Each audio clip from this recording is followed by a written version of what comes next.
And finally, new rule in the next debate: when Donald Trump starts going on about how everything in this country is a total disaster, Hillary must lean into the mic and say, "Wrong."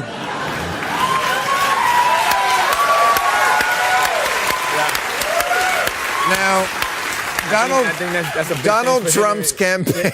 Okay, quiet now. No. That'd be great. We're into the end now.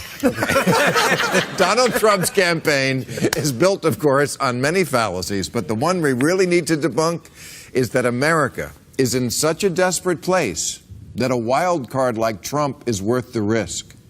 Trump fans talk like they live in a western town where the banditos are so out of control, only a maverick gunslinger can save them. A man with no tax code. The fastest tweet in the West, covered in man-tan.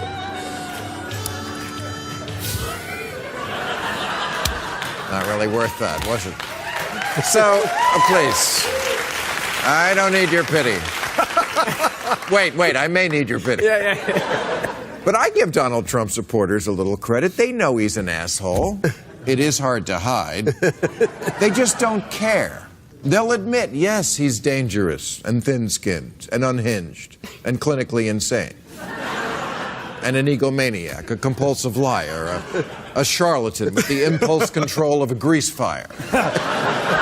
But we have to take the risk because America is hanging by a thread. How do we know it is? Donald Trump told me. The situation is worse than it has ever been before. The generals have been reduced to rubble. Our country is going to hell. Our infrastructure is going to hell. African Americans, Hispanics are living in hell. You walk down the street, you get shot. The American dream is dead.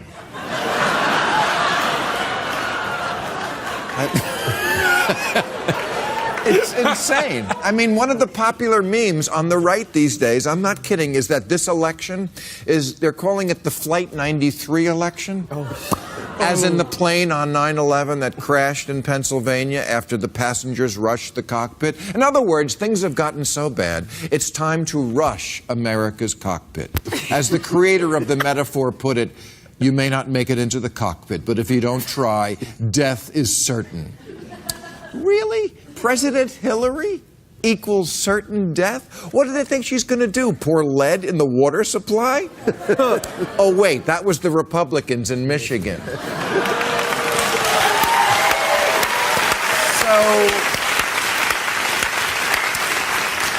So there's that view, and then there's the facts.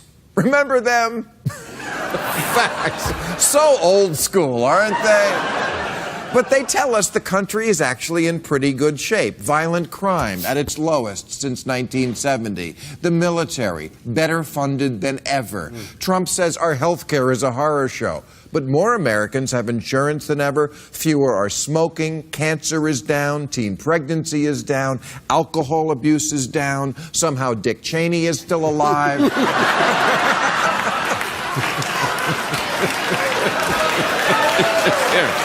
You want to?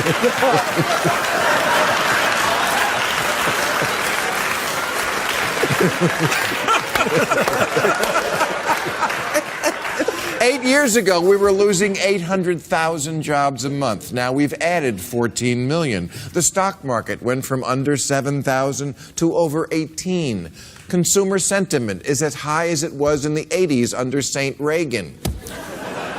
The economy today is actually better than the one Mitt Romney promised in 2012 when he said he would get unemployment under 6. Trump says, you have great economists that will tell you the unemployment rate is 32.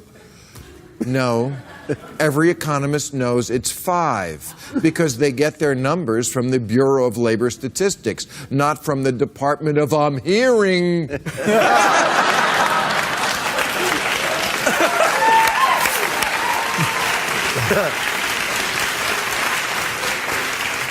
If Mitt Romney were running on this economy, the people with the Make America Great hats would have re-elect Romney stickers on their rascal scooters.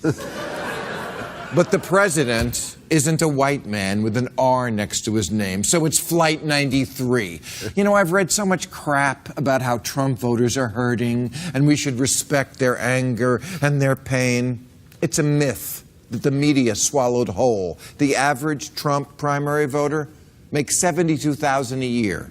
No more likely to be hurt by immigration or trade or to be out of work. Donald Trump doesn't really have solutions, and his supporters don't really have problems. The only thing poor about them is their judgment.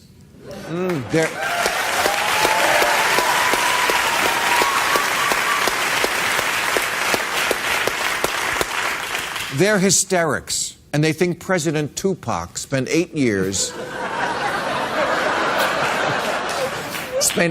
turning the American dream into nightmare on Black Street, and Hillary's